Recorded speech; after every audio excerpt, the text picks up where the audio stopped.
بابو سر top پر سیلابی ریلا، ایک خاندانی سانحہ۔ فہد اپنی ماں کا ہاتھ تھامے ہوئے ان کی زندگی بچا رہے تھے جب ایک چیخ نے سب کچھ بدل دیا۔ 13 سال بعد ایک ساتھ تفریح کے لیے جانے والا خاندان۔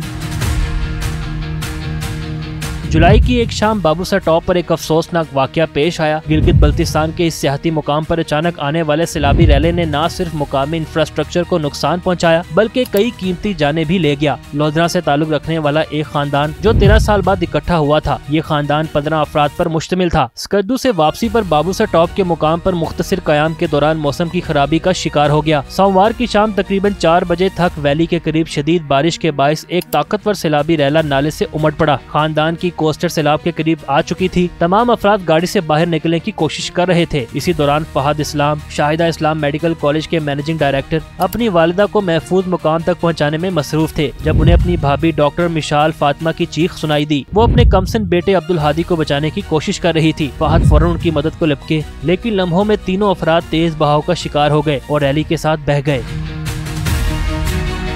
ریسکیو اہلکاروں کے مطابق حادثے میں فہد اسلام اور ڈاکٹر مشال موقع پر ہی جاں بحق ہو گئے جبکہ 3 سالہ عبدالہادی لاپتہ ہو گیا۔ مقامی افراد اور ریسکیو ٹیموں نے تلاش جاری رکھی۔ 3 دن بعد عبدالہادی کی لاش بابو سر کے علاقے ڈاسر میں نالے سے برآمد ہوئی۔ لاش کی اطلاع مقامی افراد نے دی جس پر گلگت بلتستان اسکاؤٹس نے موقع پر پہنچ کر لاش کو نکالا اور چلاس کے اسپتال منتقل کیا۔ گلگت بلتستان ڈیزاسٹر مینجمنٹ کے مطابق شدید بارشوں کے باعث بابو سر ٹاپ کے اطراف میں 6 مختلف مقامات متاثر ہوئے۔ دیوسئی، ناران اور اسکردو روڈ پر بھی سیلابی صورتحال پیدا ہوئی جس کے باعث درجنوں گاڑیاں پھنس گئیں اور متعدد سیاح مقامی گھروں میں پناہ لینے پر مجبور ہو گئے۔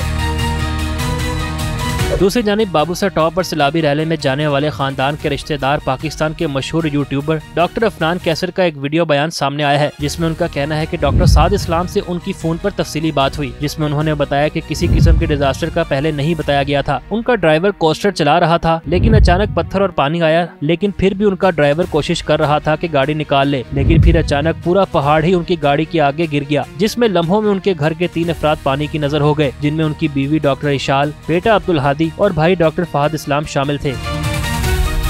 عفنان کیسر کا مزید کہنا تھا کہ ڈاکٹر سعد اسلام اپنے والد کو بچا رہے تھے لیکن ان کا ہاتھ چھوٹ گیا اور وہ اللہ سے دعا کرنے لگے کہ ان کو کچھ نہ ہو۔ جب ان کے والد ایک پتھر سے ٹکرائے اور وہ وہیں رہے اور ان کو نہ تو کوئی پتھر لگا اور نہ پانی ان کو بہا لے گیا، بعد میں انہیں ریسکیو کر لیا گیا۔ ڈاکٹر عفنان کیسر کا کہنا تھا کہ سعد اسلام بہت حوصلے سے کام لے رہے ہیں اور وہ اپنی فیملی کی لاشیں لودھرا لے کر آ رہے ہیں۔